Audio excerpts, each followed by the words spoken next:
Social injustice is a real thing, and so if something has to be done, I feel like if we have the means to do it, then we should do it. Vigilante justice is rearing its head again. Could the act of hacking be one of the only ways to protect online civil liberties? It's hackers and coders and geeks that are the new guardians of civil liberties. The mysterious group Anonymous has struck again with a warning.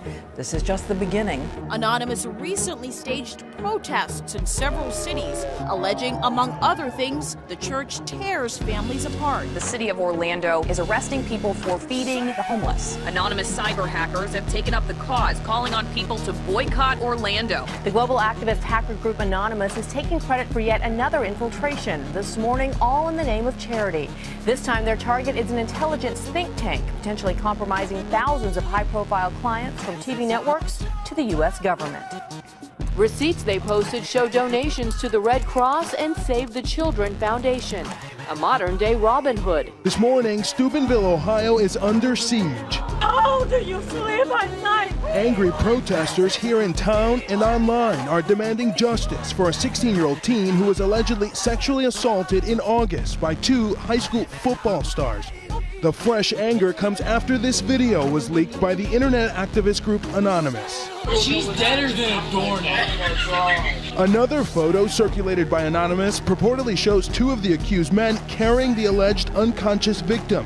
Social media is now ablaze with angry comments accusing police and local government of slowing down the investigation to protect the high school's beloved football program. Anonymous has targeted or threatened to target many organizations over the past few years, from the Church of Scientology to Warner Brothers Music, the State of Israel, the FBI, Casey Anthony, Formula One, and possibly their biggest get, the city of Orlando, Florida. Now, clearly, Anonymous targets organizations that interfere with their values or people that most of us agree are kind of just jerks, like the Westboro folks. What does that say about society that we have to rely on this group to fill the void of a broken justice system? The hacker group Anonymous slipped a bug into Tor, then distributed their version in child porn sites in the darknet.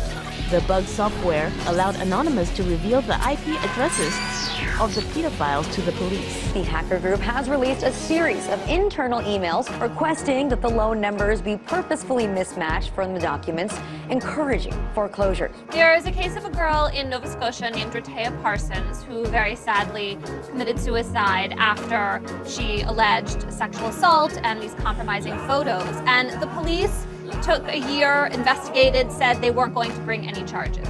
Then some activists started really kicking up a fuss online, some of them members of the hacker group Anonymous, and some new evidence surfaced in the case. And the police and prosecutors changed their minds, and they reopened the investigation and eventually brought charges against two boys. Anonymous takes on Bart over cell phone shutdown. The Westboro Baptist Church. Most recently, this included plans to picket the memorial services of the 27 people killed in Friday's shooting at Sandy Hook Elementary. Well, guess who didn't take too kindly to that? That's right, Anonymous, who over the weekend decided to retaliate by taking down their website, hacking the Twitter of Westboro PR girl Shirley Phelps-Roper, and publishing the names, addresses, and phone numbers of members of the Westboro group, along with, of course, a video message. Anonymous is also asking their Twitter followers to sign a We the People petition removing Westboro's tax-exempt status. And another petition is pushing for Westboro to be recognized as a hate group. It has already met the signature requirements. What Anonymous often does in their actions is expose the hypocrisy and the corruption inherent to these systems and then shed light on the issues so that it kickstarts the justice system again. But what it does in a grander sense is show the fact that there's kind of systemic problems when it comes to the justice system. I think it's a good thing. They should continue to do what they're doing. All that's necessary for evil to prevail is for good men to do nothing. The internet